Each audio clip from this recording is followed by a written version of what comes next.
ሴት ልጅ ከልክ በላይ ስታፈቅር እነዚህን ነገሮችን ታደርጋለች። ፍቅረኛክ ዛሬ ላይ እነዚህ ነገሮች እያደረገች ከሆነ በጣም ታፈቅርሃለች። በፍጹም አንተን ማጣት አትፈልግም። እነዚህ ነገሮችን ስታደርግ ተረዳ እባክህ። ፍቅረኛ ከ10 ስንት እንዳገኘች መጨረሻ ላይ ኮሜንት ላይ አስቀምጥልኝ።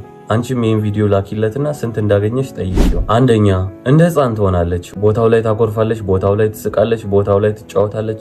ብቻ ህፃን ልጅ ከአባቷ ጋር ስትሆን የምታደርገውን ነገር ታደርጋለች አንተ ጋር ስትሆን። ሴት ልጅ እንደ ህፃን የምትሆነው የምታፈቅረው ወንድ ጋር ብቻ ነው። ይሄንን አትርሳ። ሁለተኛ ስትኮራረፉና በመሃላችሁ አለመግባባት ሲፈጠር ያንን ግንኙነት ለማስቀጠል ታለቅሳለች፣ ታኮርፋለች፣ ትለማመጣለች። ከልክ በላይ ያንን ግንኙነት ለማስቀጠል ትሞክራለች። ሶስተኛ ባልተጠበቀ ሰዓት ትደውልልሃለች። ለምሳሌ ከምሽቱ 9 ሰዓት ደውላ ናፈቀኝ ልትልህ ትችላለች። ካንተ የያዛት ፍቅር ናፍቆት የሚባል ህመም ይፈጥርባትና አንተን ካላገኘች ስለሚያንጨረጭራት ነው በዛ ሌሊት የምትደውልልህ። አራተኛ አለመግባባት ውስጥም ሆናችሁ ፍቅሯ አይቀንስም። ገብተዋል። እየተከራከራችሁ ራሱ በፍቅር ስም ነው የምትጠራ፣ በቁልምጫ ስም ነው የምትጠራ።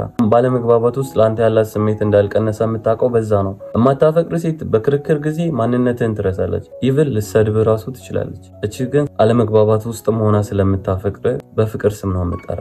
አምስተኛ ጓደኞቿ ሲያከብሩ ታያለህ። ገብተዋል። በአንተ ቀልድ አታውቅም። ጓደኞቿ ሲያናግሩ በትህትና ነው። በጓደኞቿ ፊት አክብራ እንደምታወራ በዛ መልኩ ማወቅ ትችላለህ። በጓደኞቿ ፊት ለፊት የምትንቅ ከሆነ ጓደኞቿም ሲያገኙ ይንቁሃል፣ ቀለል ያደርጉሃል። አክብራና ቦታ ስታምታወራ ከሆነ በጓደኞቿ ፊት ጓደኞቿም አክብረው ነው የሚያዋሩት። ይሄን ካየ በጣም እች ልጅ እያስከበረች ነው ማለት ነው። ስድስተኛ በስም መማል ወይንም ደግሞ ስደነግጥ ስምህን መጥራት። የሆነ ነገር ያስደነግጣት በድንጋጤ ስምህን ትጠራለች፣ ወይንም ደግሞ ስትምል በአንተ ስም ነው። ይሄን ካየህባት በምንም ታምር እንዳትለቃት ጠበቅ አድርጋት። ሰባተኛ ስትደሰት ሆነ ሲከፋት ወደ አንተ ትሮጣለች። የሆነ ነገር ካስከፋት አንተ ጋር መታ ታወራለች። የሆነ ነገር ካስደሰታት ሮጣ የምትነግረው ለአንተ ነው። በስልክም ሆነ በአካል ወደ አንተ ነው የምትሮጠው። በቃ ምንም ነገር ህይወቷ ውስጥ ሀፕን ሲያደርግ ለአንተ ለመናገር ነው የምትጣደፈው። እቺ ሴት በጣም ታፈቅራለች።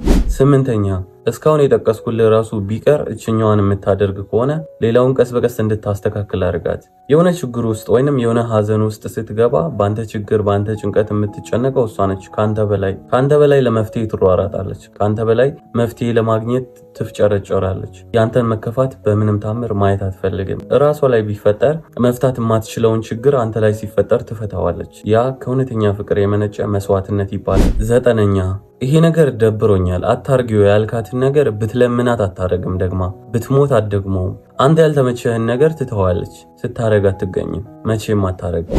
አስረኛ አንተን ማጣት እንደምትፈራ ሁልጊዜ ታወራለች። አንተን ባጣ እኔ ሰው አልሆነም፣ አንተን ባጣ ሞትብሃለሁ፣ አንተን ባጣ ጎዳብሃለሁ፣ አንተን ባጣ መሆነውን አላውቅም፣ አንተን ባጣ ብቻ አንተን ብታጣ የምትሆነውን ነገር ታወራለች። አንተን ማጣት ነው የሚያስፈራት።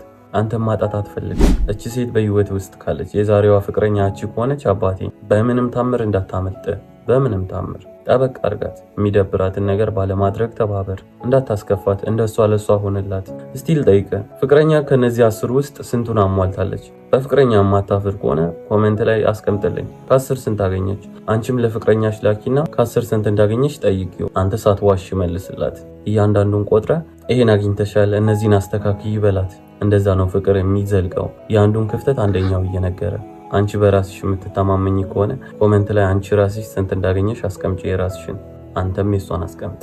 እወዳችኋለሁ።